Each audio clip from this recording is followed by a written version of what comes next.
Hello everyone. Hopefully there's some people out there watching. My name's Bill.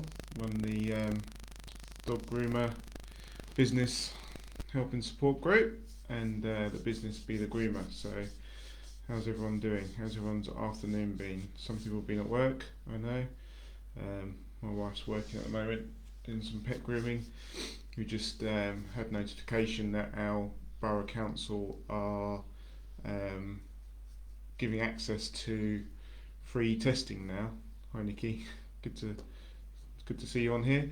Our local borough council are giving access to symptom-free testing now. So I was just planning on. So we've got a couple of members of staff that work with my wife in their pet grooming shop, and I was planning on seeing if they probably get tested at least once a week now. As we've got, as obviously we're bumping into each other, and meeting and greeting customers. No matter how safely you can do it, it'd be nice just to get them tested and just to reassure the staff and Emma and the customers that we're staying COVID free as much as possible. So maybe that's something that you could think about within your local areas, if that's something that your council are doing at the moment. It might just be down in Kent because we've got quite a high rate of infection, but I don't know if they're going to roll it out everywhere. It might be worth something to look into. It might reassure your customers as well if they're having to come to use you for welfare basis, that you're being regularly tested and keeping everyone safe. I hope that makes sense. So got a couple of you on there. There's 3 of you here. We've got Nikki, Jane. Who's the third one that's hiding? I can't see who everyone is. Alright. So we're here, aren't we, to talk about gaining customers or reaching more customers, gaining more business. Now you probably all got Facebook pages, or you obviously got Instagram pages, because that's how I've found you, invited you over to the group. So you're all doing stuff already to get customers and to gain customers. But I think one of the important things to ask yourself is, do people know that you exist? Our grooming shop, we've been open for 16 years. We've been in the same place on a busy main road, and we still have people come in and say, "Oh, I only live in the village down the road, and I didn't know you were here." We've got signs on the road, we've got a big banner outside, we've got a banner on the top of the shop, and people are still missing it. So do people know that you actually exist? How are they going to find you? How are they going to find out? The next thing to ask yourself is, do you ask your new customers, and do you record somewhere where they found you? So I know with our own business, it's recommendation, it's Facebook, it's Instagram, it's Google, it's the website, it's friends of staff, it's vets, pet shops. So on our customer system, we record. You still get that now, Nikki? Yeah, that's right. People sort of have blinkers, don't they? Then they walk past you. We're next to a garden centre, and we had a customer standing outside our shop who just dropped a dog off, and one of the garden centre staff said, "Why don't you come in for a cup of tea?" And it's like, "Oh, what is it then?" And they're like, "Well, it's a garden centre. You're standing right next to it." They just have their blinkers on. They don't realise, do they? So yeah, do you record where your customers are finding you? So whenever you have a new customer phoning you up, make sure you ask them, how did they find your business, and record that somewhere. Because when it comes down the road of maybe paying for some advertising, you want to be putting your money into places that are going to be useful for you. Okay, and I'll go into that in a little bit in a minute. So where do your customers find you is really important, and it's good to record that. And so at the end of the year, you go, right, Facebook's done really well for us, I'll keep going on Facebook. We've got a particular magazine in our area that's quite expensive to advertise in, and we could see from our figures, we just weren't getting many people coming from that magazine. So sorry, I'm going to spend my time, because it's free, and put that into Facebook rather than spending quite a bit of money each month on advertising in a magazine that perhaps only gets us 2 customers a year. Obviously, the numbers that you put into the system is only as good as yourself or maybe your staff members. So sometimes you really have to sort of push that. Please ask people, or maybe if you've got a customer system. I know we use Savvy system. It actually has a drop-down menu where you can put on there where the customer found you. So that's very helpful. So there's many things that you can do to get customers coming, looking at your content and then coming through your door.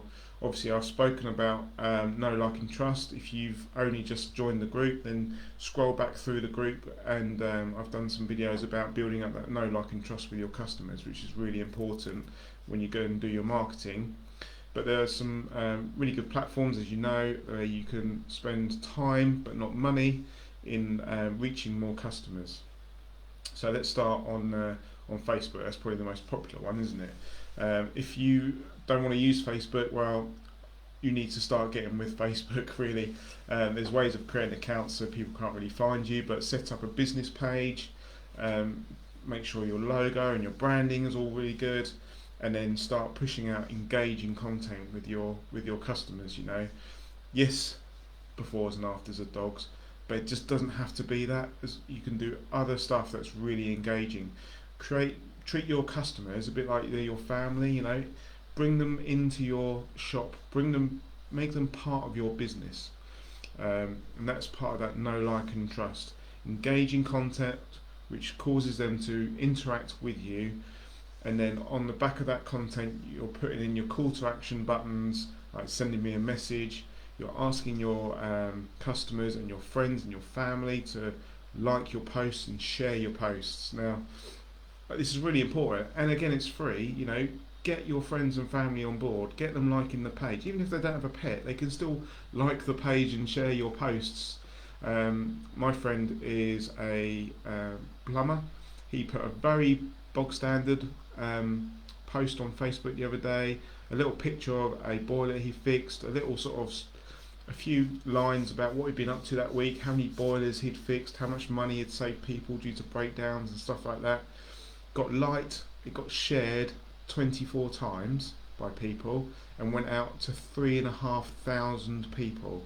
And off the back of that, he got 4 confirmed jobs from it, and then a load of quotes as well. So don't underestimate the power of just like engaging content, encouraging people to like it, encouraging people to share it, and then it starts taking on its life of its own, and you'll see people tagging their friends in it, you'll see people tagging their partners in it, going, oh look, yeah, we could do that, we need to go and visit the dog groomers, we need to go and get Fluffy's teeth cleaned, something like that.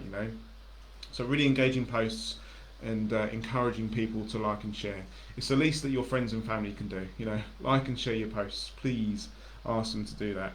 And then when you get people that are on your Facebook page, they've seen your post and they've liked your post, there's a little button you can use on Facebook where you can then invite them to like your page. And that, again, is free, and it just creates more people that like your page, more people are going to see your content, and more people that are going to start sharing your content and loving it. And then hopefully more people will start using your services and booking in. So that's Facebook. Instagram, again, pet grooming is such a visual industry, befores and afters, quirky pets, quirky haircuts, educational posts, long toenails, or particular like bad skin maybe, or just educating your customers about the pets and stuff like that, as well as other engaging content. We had a new flooring put in. It sounds a bit boring maybe, but we had a new floor put in throughout the whole shop. Investing in the business, taking photos before, was like, oh my god, the floor's come up. Well, now that we're really looking forward to the new floor coming in, it's getting loads of engagement. We're bringing the customers into our business, and we're showing them, that we care about our business. We care about the place that their dogs and cats are coming to, and we're investing, and they love it, and they comment on it, and they reassure us and say, don't worry, your floor's going to look fantastic when it's done. They're just part of that journey. So again, engaging content with people standing out above the others that are just doing befores and afters, befores and afters, befores and afters. I spoke to a lady who runs a pet shop the other day, and she said, Bill, you know, I follow a lot of dog groomers, and I get sick to the back teeth of just seeing dogs that have had a bath and dogs that haven't had a bath, or dogs after they've had a bath. Why not film the dog while they're in the bath? You know, people do that and they love it. You get comments saying, "Oh, it was really nice seeing so and so in the bath. Can you film mine next time?" Oh mate, we have a lady now who works with us. She gets dogs to do a bit of singing with some phone apps and stuff, and records the noises. It's just anything that can engage with your customers, anything that a little bit out of the ordinary. So again, engaging content, video goes down really well. Obviously with Instagram you can't, you can like the posts, it's not so much easy to share, but using the Instagram stories, that's just amazing. The things that you can do with the stories, how you can edit and add buttons to it, all sorts of stuff. And then spend 10 minutes a day. I don't think it needs to be any more than 10 minutes. Go into your local town, look at who's following them, look who's following the town accounts, and just follow back. You know, if they've got a sniff of a pet in them, follow them. And then just builds up your followers. Start doing your Instagram stories. That's always at the top of the Instagram account, so then your followers will start seeing you. And when people follow you, just drop them a quick message saying thanks for following, love to say hello and stuff. If you've got a pet, then check out our Facebook page or website, whatever, and then go from there and just engage with people. And it really works. It really works well.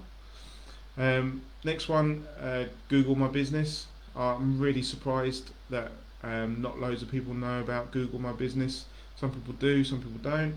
Really simple to set up, free to set up again. Google My Business literally puts you on a map. People Google dog grooming in your area, and Google My Business picks you up, puts you in front of people. It enables people to leave reviews. You can add photos and information to it. Now if you do have a Google My Business account, make sure you've got the app for it. Make sure you're logged into the app, and then make sure you continually, if you're posting a picture to Facebook or Instagram, post it into your Google My Business account as well, because Google really loves interaction. So all the time you're interacting with Google and you're putting pictures into your Google My Business, Google love it, and they will increase your following, increase your sort of postings, and they'll tell you like how many people are viewing your photos every week. And again, it just sets you above everyone else. If you've got a long list of pet groomers, because you know pet groomers are everywhere, aren't they, at the moment? If you've got a long list of pet groomers, who are you going to choose? You're going to choose someone with 5-star reviews, and then if everyone's got 5-star reviews, you're probably going to look at their photos and see like photos of their work as well. So get yourself above what others are doing, and get those photos onto the Google My Business app, and make sure you just post regularly. Keep your hours up to date. People can message you. Customers can find you on Google My Business. They can send you a direct message which you can reply to. They can phone you through the Google My Business, or they can click on a map to get directions. And that's very popular actually. We do get a lot of customers requesting directions through Google My Business. And obviously if you've got a website, you can link your website to it, and the customer can Google you and look at your website, which then brings them into your shop, hopefully. There's loads more free stuff you can do. A particular app or company I'm dealing with at the moment, looking at, is Nextdoor. I don't know if people have heard of that. I went on there for my wife's business. There's already a listing on there. There's already reviews on there, people recommending our business. Someone else alerted me to the fact that this thing existed. I've been meaning to go on it and register. Didn't need to register, I just needed to claim our business, you know. There was already people recommending our business through it, but we hadn't claimed that listing. So we've claimed that listing now, kept it up to date, make sure all the information is correct on there, logos and stuff like that. So that's a website called Nextdoor. I don't know if it's local to Kent or whether it's all over the country, but that's worth looking at. Yale.com, don't spend money with them, but you can generate free listing with them. Some people still like Yellow Pages, they think back to Yellow Pages maybe, so they still use the Yale.com. Um, so Google, pet sites, free listings, and just make sure your business details are all on these free listings, because you never know where people might turn to pick up recommendations or pick up your phone number, and then obviously you're recording these as well when people actually come and use you, or phone you for a quote and stuff like that. So that's probably the free stuff, and that's probably what you're going to concentrate on the most. You can get loads and loads and loads out of Facebook and loads out of Instagram. Um, that's okay, Nikki. We'll speak to you soon. You get lazy with advertising. It's something, yeah, definitely something, and it's so quick. Maybe you got someone who works with you, or an older child that might enjoy it, and they can do some postings for you. But yeah, brilliant. Nice to see you, Nikki. Make sure you keep on watching, because I'm going to go into a bit more detail with the paid advertising. So paid advertising. I was speaking to someone the other day who was doing leaflet drops. I had to sort of question, you're posting leaflets through the house. Now, if you're posting leaflets about pizza, most people probably eat pizza. So most houses, you can probably get away with putting a leaflet through their door. But how do you know that house that leaflet's going to has a pet in it that's going to use your services? Or they might have a budgerigar or guinea pig, or we do call them guinea pigs, but they might have a pet, but is it a pet that's going to be using your services? So I think leaflets you've got to be quite careful with. They could cost you a lot of money for not a lot of return. Obviously, you'll be monitoring that when you write down where you find your customers from. But if you do want a leaflet is good. A leaflet or a little brochure explaining your services and what you do and what you offer is great. You get some really nice pictures and some really nice wording with your logo and pictures of yourselves and your front of the house and everything. But I would be more specific as to where you put those leaflets. So instead of having them just posted through people's doors by a company or by yourselves or by newspapers and stuff like that, I'd be more specific, and I'd be targeting vets. So I'd actually get your leaflets, I'd put them in a plastic holder, and then give them to the vet in a oneer, so that it can go on their reception. The leaflets don't get spread out everywhere and used as note paper. They're nicely presented. They're in a nice plastic display case for people to take and give them to the vets. There's nothing worse than perhaps being given a load of leaflets just to put on your reception desk, and then it all gets spread out all over the place when a dog jumps up and knocks it. Pet shops, get to know your pet shops, get friendly with them, see if they'll take some of your leaflets. You might have a bit of competition with other groomers, but there's no harm in asking, is there? And then especially if you get friendly with them and you can reciprocate with recommending them for particular things as well. Dog walkers, we're always being asked for recommendations for dog walkers, so vice versa, they're probably always being asked for recommendations as well. And then just to keep them sweet, maybe an Easter egg at Easter, or take a box of chocolates over to the vets to say thank you for your support over the year. It's just little things like that just keeps you in their sight, in their head. Just keeps them ticking over. They're seeing your stuff on Facebook, they're seeing your stuff on Instagram, they're seeing your leaflets on their reception desk, and you've bought them a nice box of chocolates. Bribery, why not? Doesn't cost a lot, does it? But yeah, leaflets are good, but just be mindful as to where you're dropping them. Don't do general leaflet drops around houses. Do target. Think about where your pets are and target those areas. So vets, pet shops, dog walkers, etc. Coming back onto Facebook again, money-wise, don't boost your adverts, don't boost your posts. You have no control over where you put in the money into the system, but you've got no control as to where those posts are going. They can just go to anyone and everywhere, and they don't always target people with pets. Okay, but what you can do is you can run Facebook adverts for money and target, and you can really fine-tune these targets into a target market. So if you're like a specialist poodle groomer, you could fine tune your Facebook adverts to find people with just poodles. You know, it is that, I'm not going to say it's that easy, but Facebook allows you, they have so much information about people and what people look at and what people do and what people like, that you can design your adverts to target specific people. You know, you might want to target people that own a cockapoo, they're company directors, and they drive a Mercedes. You know, put your prices up, because if you're getting that sort of customer through your doors all the time who have got a bit more money, then maybe they'll be willing to pay a bit more. So you're targeting your customers through targeting advertising. And then also, if you've just started off and you've got a Facebook page and you want to get it going, you want the Facebook page to start gaining some likes and a bit of traction for your posts and stuff, then you can pay to promote your page.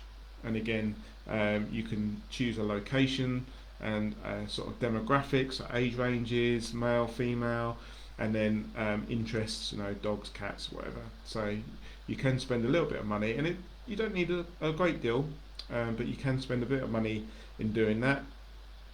If you're going to target specific people, then you probably want to put aside a bit more money to really drill down on your target audience and your sort of target location.